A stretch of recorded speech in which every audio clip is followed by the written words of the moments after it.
Kamusta? Ako nga pala si GH Tech at sa video na ito gagawa tayo ng AM5 gaming PC build na nakafocus sa solid na 1080p gaming performance, responsive na everyday use at practical na upgrade path for future components.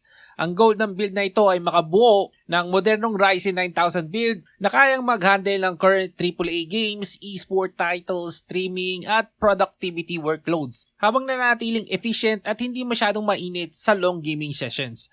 Dahil AM5 platform ito, mas madali rin ang future CPU upgrades without replacing the entire motherboard platform. Tandaan na kung may coins at voucher gamitin nyo para makatipid pa at kung gusto mong mahanap ang item, gamitin mo camera search function na Lazada. That's it. Ano pang hinihintay natin? Let's do this. Ang processor na gagamitin natin ay ang AMD Ryzen 5 9600X.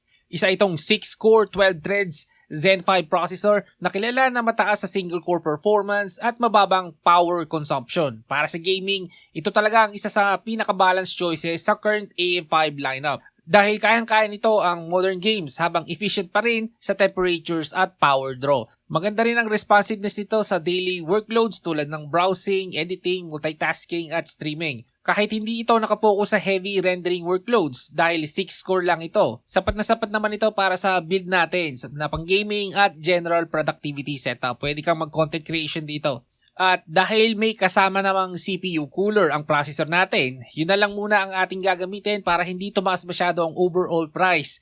Pero kung may extra ka, bumili ka ng AIO. Para sa motherboard, gagamit tayo ng Gigabyte B650M motherboard. Isa ito sa practical na AM5 motherboard choices ngayon. Okay naman ang VRM quality at may future upgrade path para sa susunod pang Ryzen processors. Dahil B650 chipset ito, may support din para sa PCIe Gen 4 storage at modern connectivity features. Micro ATX format din ito, kaya mas compact ng konti ang overall build habang compatible pa rin sa full ATX case na gagamitin natin. Sa memory naman, gagamit tayo ng dalawang 8GB DDR5 5600 MTS RAM para sa total na 16GB. Ito ang practical na capacity sa ngayon dahil ang mahal ng RAM ngayon, sapat ito para sa karamihan ng modern games at everyday applications. Pero kung ikaw yung klase na nagbubukas ng napakadaming Google Chrome tabs, pwede mo ring i-upgrade to 32GB, dalawang 16GB na RAM. Ikaw na ang bahala doon. Sa build natin, ang gagamitin natin ay dalawang 8GB na DDR5. Para sa graphics naman, gagamit tayo ng Palit RTX 5050 Dual 8GB. Pasensya na kayo, wala nang magandang value na graphics card ngayon. Ito na talaga ang pinakamura na makikita mo. Or should I say, medyo okay ang price to performance at bago-bago. Nung mga nakaraang buwan, meron pang 3060 na 16,000 yung 12GB. Okay sana yun, kaso wala na, hindi na makita. So, ayun, nakafocus ang card natin sa 1080p gaming at kaya nitong i-handle ng maayos ang esport games at karamihan ng modern AAA titles. Efficient din ito sa power consumption at hindi masyadong mahirap palamigin dahil compact lang ang cooler design nito. Yung 8GB VRAM ay sapat na rin para sa karamihan ng current games sa 1080p, pero sa future, mas magiging importante ang proper setting optimizations lalo na sa mas demanding na titles. Para sa basic content creation at GPU acceleration sa editing software, usable din naman ang RTX 5050 dahil supported pa rin ito ng NVIDIA ecosystem features. Pagdating naman sa storage setup, hinati-hati natin ito sa dalawang drives para mas organize ang workflow ng system. Para sa operating systems at essential na applications, gagamit tayo ng Lexar 120GB SSD. Sapat ito para sa Windows at basic applications. Para naman sa games at work files mo, gagamit tayo ng Kingston NVMe Gen 4 SSD na may 500GB capacity. Mas mabilis ito kumpara sa traditional na SATA SSD, kaya mas responsive ang game loading, file transfers at application launches. Dahil Gen 4 NVMe ito, rekomendado din na lagyan ng NVMe heatsink dahil may tendency uminit ang mga Gen 4 drives. Based on my own experience lalo na during long gaming sessions o large file transfers. Makakatulong ito sa pagme-maintain ng stable temperatures at sustained performance ng storage drive. At para maiwasan na rin mag-crash yung NVMe mo. Kasi may chance ang hindi mo na pwedeng mabuksan yung NVMe storage mo pag nag-crash kasi sobrang init. Maaayos pa naman yun, kaso kailangan mong dalhin sa pinagbilan mo.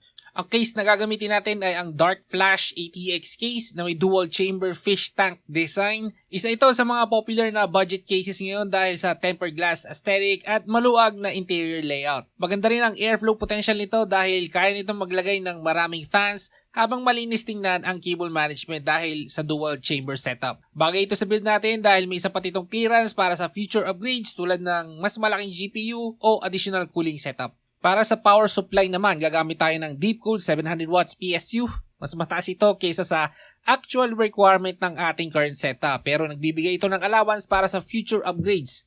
Kung may gusto kang paltan, mahalaga rin ang extra headroom para hindi laging mataas ang load ng PSU habang nag-gaming ka or multitasking. Sa ganitong setup, sapat na sapat ang 700 watts para sa Ryzen 5 at RTX 5050 combination. At as usual, dagdagan pa natin ng 4 na 120mm PC case fans para makatulong sa airflow ng system. Since simple lang ang preference natin para sa build nito, ayoko ng mga mailaw, generic fans muna ang gagamitin natin para praktikal at ito yung gusto ko, pati yung overall cost na rin hindi mataas. Pero kung gusto mo ng makulay, ikaw ang bahala dyan, bumili ka ng sarili mong Christmas lights. So ayan, kung pagsasama-samahin natin ang presyo ng lahat ng parts, lalabas ang total ay nasa under 62,000 pesos. Pwede pa itong bumaba kung gagamit ka ng coins at voucher at pati yung store discounts. So kung gagamit ka ng 10% voucher sa karamihan ng parts, posible pang bumaba ang total to around maybe 54,000 pesos depende sa limitation ng voucher at participating stores. At kung gusto mo makita ang actual gaming performance ng build na ito, pwede kang mag-search ng Ryzen 5 9600X at RTX 5050 benchmark sa YouTube para magkaroon ka ng idea sa expected FPS sa iba't ibang games at settings. Kung may mga tanong kayo tungkol sa video na ito, i-comment nyo lang sa baba. Maraming salamat sa panonood. Ako ulit si GH Tech. Hanggang sa muli.